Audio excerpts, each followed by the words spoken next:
beloved Boss Mike Cervera.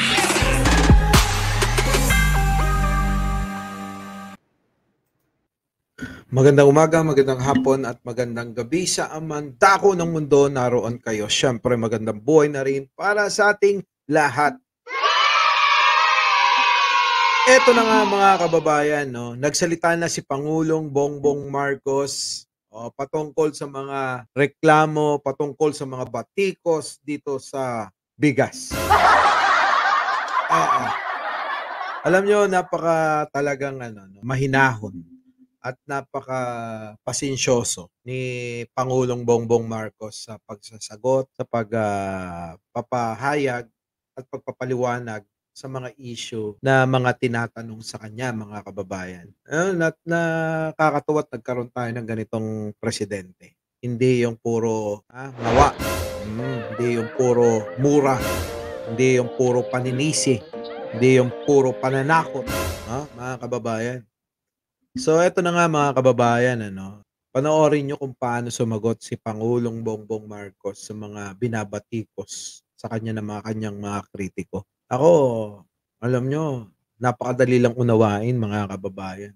Ito, sabay-sabay na lang natin panoorin mga kababayan. Pero bago tayo mag-umpisa nga pala, huwag nyo pong kakalimutang like, syempre, mag-share at mag-subscribe. Pindutin nyo rin ang notification bell button para lagi kayong updated dito sa ating walang kakwenta-kwentang channel. Ito na mga kababayan. Hello. Good morning, sir. Can we get a reaction to the recent Pulse Asia survey that shows your lowered approval ratings? Thank you. It's not surprising. People are having a hard time. Yung bigas, yung hirap na bigas ito eh. Ibang usapan pag bigas. It's different from anything else any other agricultural product. I completely understand it. And that's why we're working very, very hard to make... Ayan mga basher, mga kritiko, ayan, naiintindihan daw ng Pangulo. Dahil nga, ano ba? Patay gutom kayo. Hindi patay gutom kayo talaga, Hindi. Kundi naiintindihan niya kasi bigas yan eh. Yan yung pangunahin. Kakaiba yan sa lahat na mga produkto ng agrikultura. Di ba? Kakaiba ang bigas eh. Iba. Pagdating ang usapin bigas, iba talaga yan para sa mga Pilipino. Tsaka dun sa mga bashers. Di ba? Ibang-iba yan. Tuloy natin. Make sure that this comes up again. Not because of the survey. That's not important to me. What's important to me is that we make sure that people have enough to eat and that it is affordable to them. Narinig ninyo. Dahil tinanong nga bakit daw ano masasabi ni Presidente sa pagbaba ng ratings niya. Hindi daw mahalaga sa kanya yaw. Presidente na ito hindi na nga mahalaga yung pagbaba ng ratings. Alam nyo kung ano mahalaga? Yung masolusyonan, yung mga problema ng ating mga kababayan na masolusyonan na hindi magugutom o masisiguradong hindi magugutom yung ating mga kababayan. Diba? Yun yung mahalaga. At kahit man ako diba? Hindi na mahalaga yung rating na yan. Ang mahalaga yung hanapan ng solusyon ang mga yan para hindi magkakaroon ng kapusan ng pagkain. Di ba? Kita nyo naman sumagot si Presidente. Napaka lang niya, napaka mahinahon, simpleng-simple na nagpapahayag na kung ano yung saloobin niya. 'Di ba? Kung ano yung opinion niya, kung ano yung mga solusyon niya sa mga problema na 'yan. Kaya nga etong si Presidente hindi to namamansin ng mga basher. 'Di ba? Peking Marcos pa 'yan. Paano na lang yung isang totoong Marcos, 'di ba? Yung totoong Marcos konting kibot ngawa ng ngawa 'Di ba? And kaya Hindi mo masisi ang tao. Talagang naghihirap sila eh.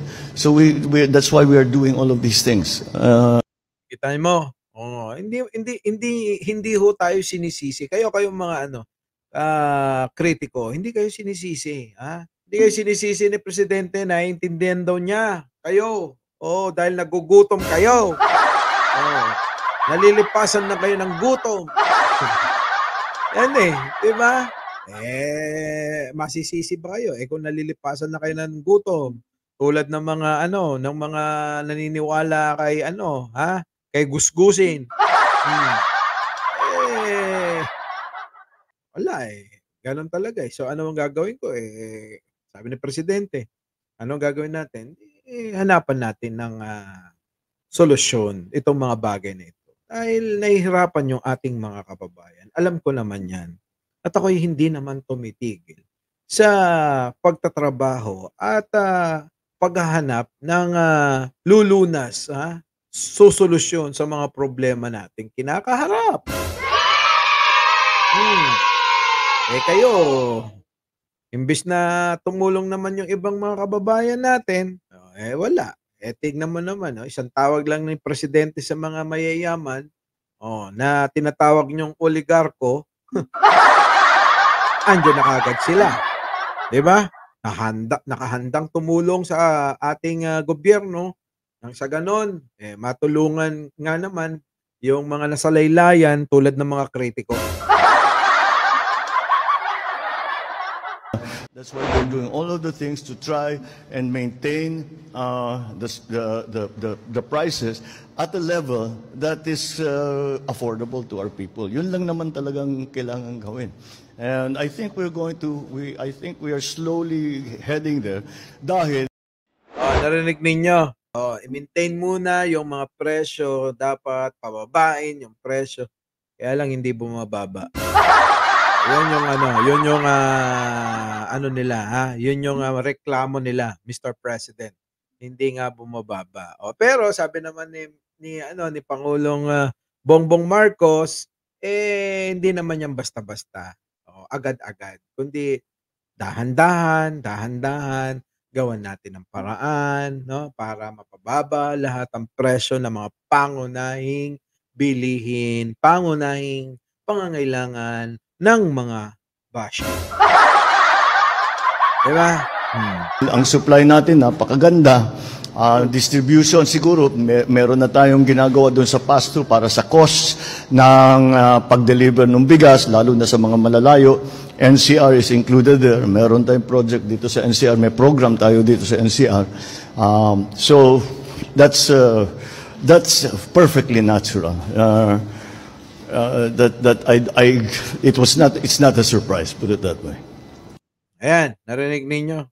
So, ayun na nga, meron na daw yung mga nakaplano na pagkakalat, pagsusupply ng mga bigas sa amang panig ng Pilipinas o maging dito sa Metro Manila ay nakaplano na din. Mga kababayan, di ba? Yan ang presidente ko. Yes. Kaya kayong mga basher, abangan nyo na lang yung mga bigas sa inyong mga tahanan. Dahil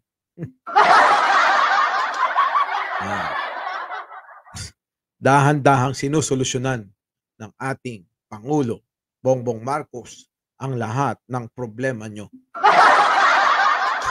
Muli, Mike Cervera po, laging nagpapaalala.